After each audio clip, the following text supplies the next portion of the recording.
Hello everyone, welcome to न्याय सेतु, एक ऐसा प्लेटफॉर्म जहां हम लॉ को सिंपल और प्रैक्टिकल लैंग्वेज में समझते हैं। आज के वीडियो में हम भारतीय न्याय संहिता बीएनएस के सेक्शन 69 को डिटेल में समझेंगे, बिल्कुल ऐसे तरीके से कि एक आम आदमी भी आसानी से समझ पाए कि लॉ क्या कहता है और उसका रियल लाइफ इम्पैक्ट क्या है। साथ ही ये वीडियो स्पेशली उन स्टूडेंट्स के लिए भी है जो क्लैट या किसी लॉ एंट्रेंस एग्ज़ाम की तैयारी कर रहे हैं, साथ ही साथ यूपीएससी या किसी भी कॉम्पिटिटिव एग्ज़ाम की तैयारी कर रहे हैं, जहाँ कॉन्सेप्चुअल क्लियरिटी और लीगल अंडरस्टैंडिंग बहुत इंपॉर्टेंट होती है। तो अगर आप लॉ को सिर्फ पढ़ना नहीं, बल्कि समझना चाहते हैं, तो न्याय सेतु में आपका स्वागत है। चलिए शुरू करते हैं। तो हम लोग शुरुआत इसी बात से करेंगे कि भारतीय न्याय संहिता 2023 क्या है। भारतीय न्याय संहिता बीएनएस 2023 इंडिया का नया क्रिमिनल लॉ है। इसने इंडियन पीनल कोड आईपीसी जो 1860 में इंट्रोड्यूस किया गया था उसको रिप्लेस कर दिया है। ये लॉ 1 जुलाई 2024 से अप्लाई हो चुका है। इसका मतलब है कि क्राइम्स और पनिशमेंट के रूल आईपीसी की जगह बीएनएस के अंडर देखे जाएंगे। इस लॉ के कुछ पर्पस है, कुछ उद्देश्य है, जिसमें से पहला है कि क्रिमिनल लॉज को मॉडर्न बनाना, पुराने ज़माने के लॉज को अपडेट करके आज के टाइम के हिसाब से बनाना। इसका दूसरा जो सबसे इम्पोर्टेंट पर्पस है वो ये है विक्टिम सेंट्रिक लॉ बनाना। सिर्फ एक्यूज्ड पर नहीं बल्कि विक्टिम को जस्टिस और प्रोटेक्शन देना। तीसरा और जो सबसे इम्पोर्टेंट पॉइंट था इसका इस बीएनएस को लाने के पीछे वो ये था कि जो भी मॉडर्न क्राइम है उसको एड्रेस करना। जैसे कि cyber crime, terrorism, mob lynching, ये सब आईपीसी में क्लियरली कवर नहीं था। बीएनएस में इन पर फोकस है। और चौथा और सबसे आखिरी पॉइंट है इसका कॉलोनियल लेगेसी को रिमूव करना। आईपीसी ब्रिटिश टाइम का लॉ था। बीएनएस को इंडियन सोसाइटीज़, वैल्यूज़ और नीड के अकॉर्डिंग डिज़ाइन किया गया है। अब इसके कुछ की फीचर्स है भारतीय न्याय संहिता 2023 के, लाइक टोटल सेक्शन। बीएनएस में अराउंड 358 सेक्शन है। पहले आईपीसी में 511 सेक्शन थे। मतलब पुराने और अननेसेसरी सेक्शंस हटा दिए गए हैं। इसीलिए लॉ शॉर्ट, क्लियर और मीनिंगफुल हो जाता है। दूसरा है सिंप्लीफाइड स्ट्रक्चर। लॉ का स्ट्रक्चर सिंप्लीफाई किया गया है। जो सेक्शंस ओवरलैपिंग या आउटडेटेड थे, उन्हें रिमूव कर दिया गया है। अब इसका इम्पैक्ट क्या होगा? लॉ समझना और अप्लाई करना आसान हो जाएगा, स्पेशली पुलिस के लिए, कोर्ट्स के लिए और सबसे ज़्यादा इम्पोर्टेंट स्टूडेंट्स के लिए। इसमें नए पॉइंट्स को ऐड किए गए हैं, लाइक टेररिज्म क्लियरली डिफाइन किया गया है। अब टेररिज्म की क्लियर लीगल डिफिनीशन हमारे पास है ताकि मिसयूज और कन्फ्यूजन ना हो। मॉब लिंचिंग को पनिशबल बनाया गया है। मॉब लिंचिंग को सेपरेट ऑफेंस माना गया है। इस पर स्ट्रिक्ट पनिशमेंट दी जा सकती है। Cyber crime and organised crime include इसमें किया गया है। Online crime like hacking, digital fraud etcetera, mafia, gangs, organised criminal networks, अब ये सब प्रॉपरली कवर होता है। Death penalty, rarest of rare case में डेथ पेनल्टी अभी भी अलाउड है। इस रूल को कम्प्लीटली रिमूव नहीं किया गया है। और इंडिया में फर्स्ट टाइम ऐसा हुआ है कम्युनिटी सर्विस को इंट्रोड्यूस किया गया है। पहली बार इंडियन क्रिमिनल लॉ में कम्युनिटी सर्विस को पनिशमेंट के फॉर्म में इंट्रोड्यूस किया गया है। माइनर ऑफेंस में जेल के बदले समाज के लिए काम करवाना पॉसिबल है, जैसे सफाई, public service, social work etcetera.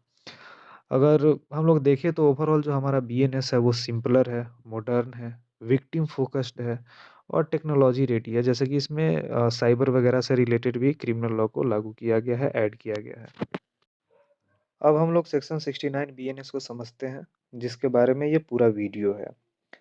Section 69 को समझने से पहले हम लोग इसके कोर आइडिया को समझ लेते हैं, ताकि आने आने वाले जो भी कंटेंट है हम लोग उसको आसानी से समझ सकें। सेक्शन 69 का कोर आइडिया है, सेक्शन 69 का बेसिक प्रिंसिपल ये है कि अगर किसी औरत की कंसेंट फ्री विल से नहीं बल्कि धोखे से ली गई है, तो लॉ उस कंसेंट को वैलिड नहीं मानता है।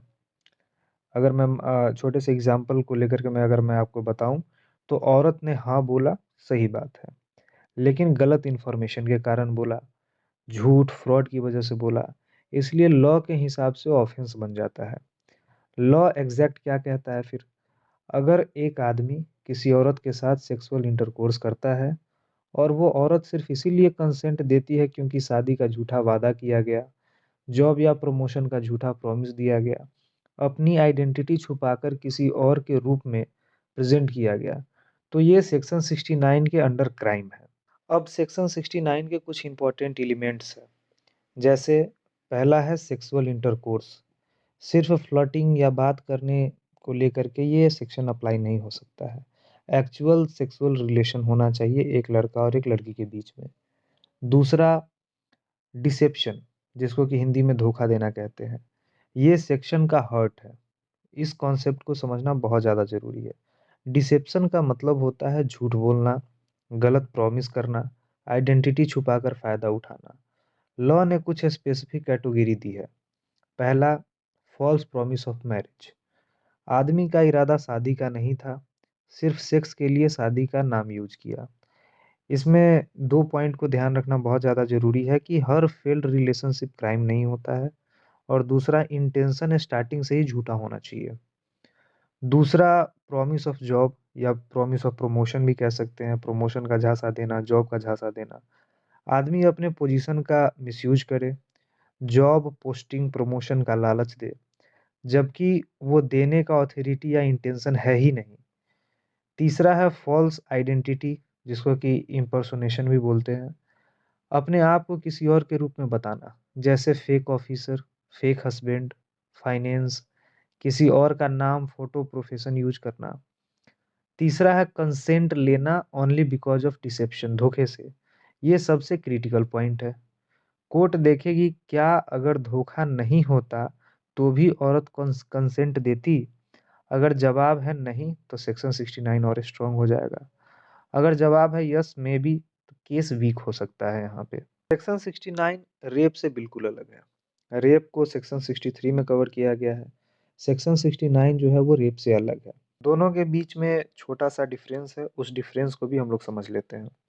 जैसे अगर कंसेंट की बात करें तो रेप में कंसेंट नहीं लिया जाता, बल्कि सेक्शन 69 में कंसेंट लिया जाता है पर धोखे से।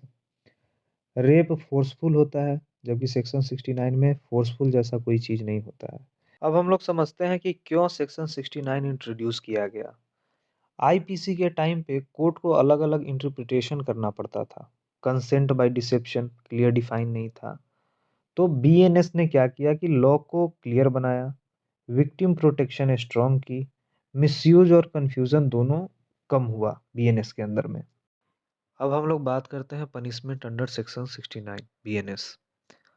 सेक्शन 69 के अंदर इम्प्रिजनमेंट है अप टू 10 ईयर तक, मतलब 10 साल की सज़ा हो सकती है, प्लस फाइन, अलग से जुर्माना लगाया जा सकता है।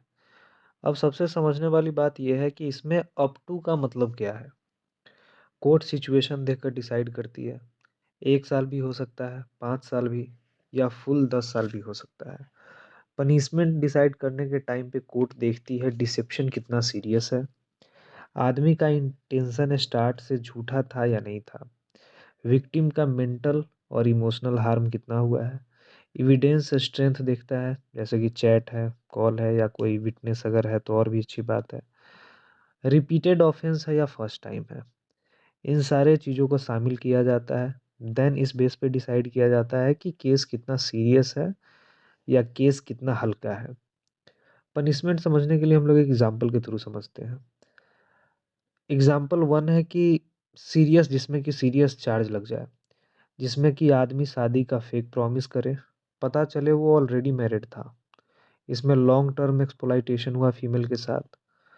कोर्ट उस कंडीशन में 7 से लेकर के 10 साल की सज़ा सुना सकती है और साथ ही साथ हैवी फाइन भी लगा सकती है उसके ऊपर। दूसरा एग्जाम्पल है कि एक आदमी जॉब का प्रॉमिस किया और शॉर्ट ड्यूरेशन के लिए रिलेशनशिप में था उसके साथ, किसी फीमेल के साथ, जिसमें कि पार्शियल एविडेंस मौजूद है। तो कोर्ट ऐसे कंडीशन में 2 से 4 साल की सज़ा सुना सकती है और फाइन भी लगा सकती है। तो ये एग्जाम्पल था जिसके थ्रू हम लोग सीरियस डिसेप्शन को समझ सकते हैं और लिमिटेड डिसेप्शन को भी समझ सकते हैं। और रेप से ये कैसे अलग है, मैंने पहले भी बताया है, फिर भी मैं बता देता हूँ कि ये रेप से कैसे अलग है। रेप में कंडीशंस कुछ अलग है और सेक्शन 69 के अंदर में कंडीशंस अलग है। रेप की कंडीशन है कि फिजिकल फोर्स उस पे अप्लाइड होना चाहिए, ज़बरदस्ती, उसको धमकाना, या बिल्कुल ही कंसेंट ना लेना, या कंसेंट लेना ही नहीं चाहता लड़का, लड़की ने कंसेंट दिया भी नहीं और लड़का कंसेंट लेना भी नहीं चाहा। ऐसे कंडीशन में लॉ कहता है कि औरत ने क्लियरली मना किया या फीमेल अनकॉन्शियस थी या ज़बरदस्ती की गई तो उसे रेप माना जाएगा। एग्ज़ाम्पल के थ्रू हम लोग समझ सकते हैं कि औरत मना कर रही है, फिर भी आदमी ज़बरदस्ती करता है, जिसमें कि कोई कंसेंट नहीं है। ज़बरदस्ती का फ़ोर्सफुली उसके साथ कोई फ़िज़िकल फ़ोर्स लगाया जा रहा है, तो ऐसे कंडीशन में रेप चार्ज लगता है। अगर हम सेक्शन 69 की अगर बात करें, तो कंसेंट दिया गया था, लेकिन वो फ्रॉड था। एक तरीके से उसको अपने झांसे में लेकर के उसके साथ सेक्सुअल इंटरकोर्स किया गया। अब पूरे सेक्शन 69 को हम लोग एक एग्ज़ाम्पल के थ्रू समझते हैं। फर्स्ट एग्ज़ाम्पल है फ़ॉल्स प्रॉमिस ऑफ मैरिज का, जिसमें सिचुएशन ये है कि एक आदमी और एक औरत के बीच में रिलेशनशिप है। आदमी कहता है मैं तुमसे शादी करूँगा, इसी एश्योरेंस पर औरत रिलेशनशिप के लिए कंसेंट देती है। अब इसमें सबसे इम्पोर्टेंट लीगल पॉइंट ये है कंसेंट फ्री विल से नहीं बल्कि शादी के झूठे वादे पे दिया गया है। बाद में क्या होता है एविडेंस से ये प्रूव हो जाता है कि आदमी कभी शादी करना ही नहीं चाहता था। उसका इंटेंशन स्टार्ट से ही डिसऑनेस्ट था। सिर्फ सेक्सुअल बेनिफिट के लिए झूठा प्रॉमिस दिया था। अब इस एग्जाम्पल में सेक्शन 69 क्यों अप्लाई होगा? क्योंकि सेक्सुअल एक्ट हुआ, हाँ हुआ। कंसेंट था, हाँ कंसेंट था। पर मेन प्रॉब्लम ये है कंसेंट फ्रॉड से लिया गया, प्रॉमिस जेन्युइन नहीं था। इसीलिए सेक्शन 69 भारतीय न्याय संहिता का इस पे अप्लाइड होगा। इसमें ध्यान देने वाली बात यह है अगर आदमी जेन्युइनली शादी चाहता था पर बाद में सर्कमस्टांसेस की वजह से शादी नहीं हो पाई, सेक्शन 69 नहीं लगेगा। Intention at the time of consent सबसे क्रिटिकल है। अब ये बात अलग एक डिस्कशन का टॉपिक है कि ये कैसे पता चलेगा कि भाई आदमी जो है वो जेन्युइनली शादी करना चाहता था, पर वो अब शादी नहीं करना चाहता क्योंकि सर्कमस्टांसेस की वजह से वो थोड़ा-सा पीछे हट रहा है। ये कैसे पता चलेगा? तो ये सेक्शन 69 के बारे में कुछ-कुछ क्वेश्चन्स हैं जो कि कॉन्ट्राडिक्शन पैदा करता है। तो इसके बारे में हम लोग कभी और डिस्कस कर लेंगे, किसी और वीडियो में डिस्कस कर लेंगे। दूसरा एग्जाम्पल है फॉल्स जॉब या फॉल्स प्रॉमिस वगैरह करना। सिचुएशन ये है कि बॉस अपनी एम्प्लॉय से कहता है, अगर तुम मेरे साथ इंटरकोर्स में इन्वॉल्व होती हो तो मैं तुम्हें प्रमोशन दे दूँगा। अब एम्प्लॉयी जो है वो जॉब सिक्योरिटी को देखती है, करियर प्रेशर को, ऑथोरिटी इम्बैलेंस को देखने की वजह से वो एग्री कर लेती है। अब इसमें हिडन रियलिटी क्या है? बॉस जो है प्रमोशन देने का कोई इंटेंशन है नहीं बॉस का। सेक्सुअल फेवर के लिए पोजीशन का मिसयूज कर रहा है। अब सेक्शन 69 के अंदर ये ऑफेंस क्यों है? क्योंकि सेक्सुअल एक्ट हुआ था, कंसेंट फॉल्स एश्योरेंस के बेसिस पर लिया गया, ऑथोरिटी का मिसयूज हुआ। इसीलिए सेक्शन 69 यहाँ पे अप्लाई होगा। ये सिर्फ वर्क प्लेस हैरेसमेंट नहीं है, ये सेक्सुअल एक्सप्लॉइटेशन थ्रू फ्रॉड है और इन सबको रेप के अंदर में तो नहीं डाला जा सकता। इसीलिए लॉ ने रेप और फ्रॉड बेस्ड कंसेंट को अलग किया है ताकि जस्टिस बैलेंस रहे। अब सबसे लास्ट में बात मैं तो यही बोलूँगा कि सबसे इम्पोर्टेंट सेक्शन 69 में ये है कि हम लोग इस बात को समझ सकें कि सेक्शन 69 इम्पोर्टेंट क्यों है।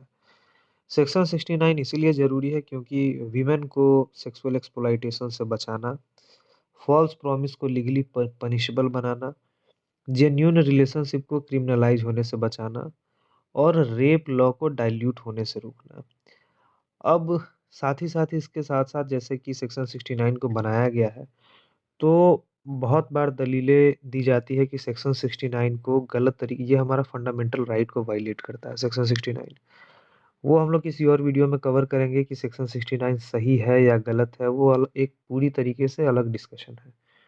तो उसको किसी और वीडियो में करेंगे जैसे कि इसमें एक पॉइंट आया कि अगर लड़के के पास जेन्युइन रीज़न है, पहले से शादी करना वो चाहता था, पर जेन्युइन रीज़न उसके पास है, देन वो अब शादी नहीं करना चाहता, तो ऐसे कंडीशन में सेक्शन 69 उस पे अप्लाइड नहीं होगा, इसमें लड़कों को छोड़ दिया जाएगा। लेकिन मेन प्रॉब्लम ये क्रिएट होता है कि ये पता कैसे चलेगा कि लड़का के पास जेन्युइन रीज़न है और लड़का पहले शादी के लिए एकदम 100% रेडी था, उसका जेन्युइन फीलिंग था कि वो शादी करेगा, ये पता कैसे चलेगा? क्योंकि फीलिंग को तो किसी मशीन से टेस्ट नहीं किया जा सकता, कोई जान नहीं सकता उसको। तो बहुत सारा कॉन्ट्राडिक्शन है जिसके बारे में हम लोग नेक्स्ट वीडियो में बात करेंगे। वीडियो देखने के लिए आप सबका बहुत-बहुत शुक्रिया, बहुत-बहुत धन्यवाद। थोड़ा-बहुत जो भी मिस्टेक है वीडियो में, आने वाले टाइम में वो सही हो जाएगा। देखते रहिए वीडियो को लाइक करिए, शेयर करिए, चैनल को सब्सक्राइब करिए और अगला जब भी वीडियो आए, उसको भी देखिए।